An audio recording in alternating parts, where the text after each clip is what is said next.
Happy Monday, folks. Anthony Speciale here with Speciale Analysis for another edition of Unedited and on the Edge of the Market. So we are going to take a look at our major market weekly report. We start off every Monday doing this just to kind of get a feel for where last week left us, where this week is heading, any key things that we should be paying attention to in the broad markets.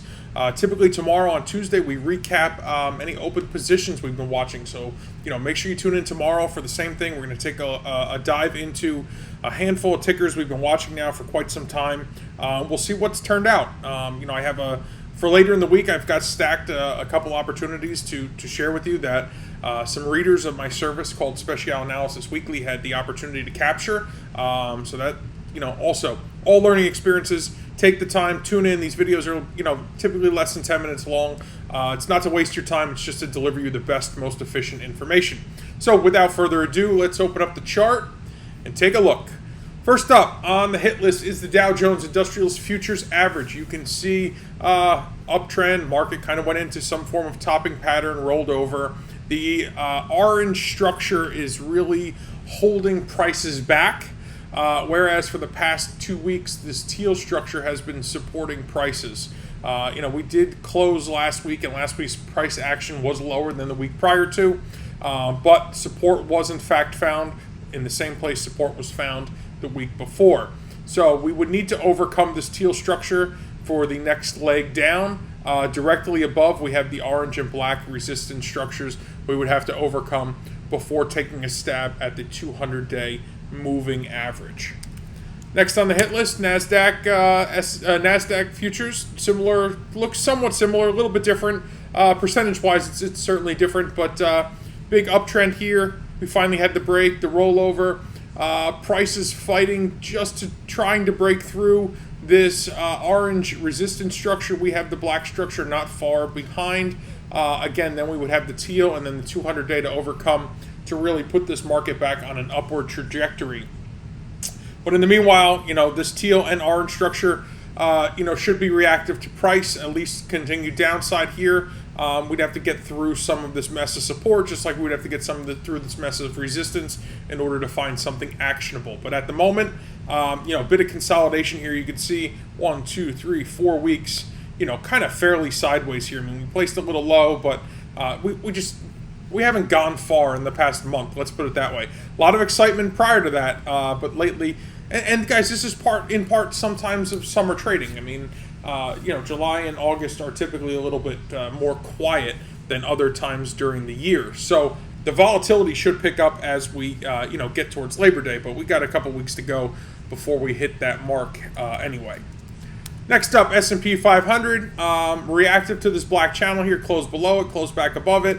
Found support for the past 2 weeks at this black channel, and teal structure has not attempted to overcome this orange descending resistance structure just quite yet.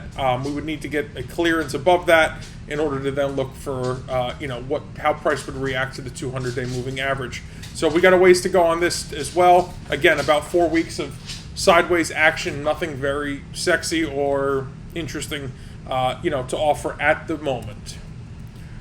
Russell 2000, somewhat similar, impulse, consolidation, impulse, slight correction, impulse, and then another 4 weeks of nothing. Just really hovering sideways. You can see that, even 2 weeks ago, this bar for this past week is just a hair smaller. Found support at the low. It's, again, we're just, for the past month or so, we haven't had anything terribly exciting on the major average indexes. It's just the time of the year. It happens. It is important to know when it is time to be in the market. It is important to know when it is time to be out of the market. And that is really what I'm here to help you do. That's why I do this week to week, is so that you have the opportunity to kind of get to see the interpretation of knowing, hey, market's trending. Hey, the market's not trending. Right now, we really don't have much of a trend intact here. Now, taking a look at gold futures, this did finally get a break. If you're looking for some action, there is a little bit here.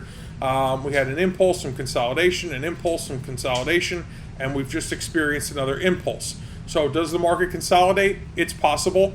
I was looking for a weekly settlement below 1790. Obviously, we got it at 1742.3. place a stop at 1851 and a target for this upcoming week at 1705. So realizing that the risk in this moment is much larger than the reward, I'm not a big fan of that. However, if we were to get some form of retracement, perhaps there could be some price improvement here. But outside of that, we're really looking to see this market go lower. So for those of you who do employ shorter time frames, this could be valuable information to you. Next on the list is crude oil, WTI. You can see we've obviously had up, impulse, correction, impulse, correction, impulse, correction, big impulse. Russia invades Ukraine, knee-jerk reaction, some consolidation, and then we've had this push, and then we've experienced a correction. Listen, corrections happen, especially in this market. This market is very sensitive. The fact of the matter is, Omicron hit the market. We had a 20+% haircut. We've just experienced another 20+% haircut. It happens. Do I think it's trend changing? No. Why do I say that? We tested the 200-day moving average last week. We came literally within pennies of it, and price drove right back up. Where did we settle? We settled above to what would have been resistance, but are in fact support structures. So, is it going to take a little bit of time? Yes. What am I looking for? I really need to overcome this gray structure here in order to see prices push much higher. Can it happen? 1,000%. Will it take some time? It very well could. But the geopolitical and the structural integrity of our energy systematic approach globally has not changed. So the problems that caused this still are there. So we need to keep a close eye on this. Dollar index. This is an important one. We finally got the breakout we were looking for. So here's your buy opportunity. 106.82. We have a target, 109.58 with the buffer in place. And we have a stop at 103.20. So we're going to keep an eye on this. This should accelerate from here. This was holding back the price for quite some time. You can see it was tested. It had two structures to overcome. It finally did. So this is a buying opportunity like gold is a selling opportunity. Does that mean they're going to work? No. But does it mean that the opportunity has been met? Yes. So do what you will with it. The information is in the TradingView account for your review, so you can ultimately make the best decisions for yourself. And last but not least, Bitcoin US dollar. I'll zoom in a little bit here. So you got this big sideways action, this orange structure, which is the macro view of the downtrend, the yellow structure, which is the micro view of the downtrend. You can see this market impulses, consolidates, impulse, consolidates, perhaps it impulses again, but big picture, same thing, impulse, consolidation, slight correction.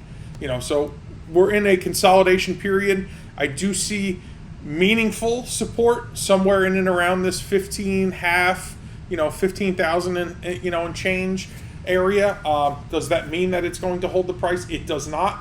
It could bounce here. It could be reactive here. It could simply break right through and keep going. I don't know. But all I can tell you is what I see, and that is ultimately what it is. So with that, I hope you're doing well. I hope you had a great weekend. I appreciate you taking the time to check out this video. Look forward to seeing you tomorrow. Any questions, comments, concerns, anything I could potentially help you with, please send me an email, info@specialanalysis.com. And with that, I wish you a beautiful and blessed week.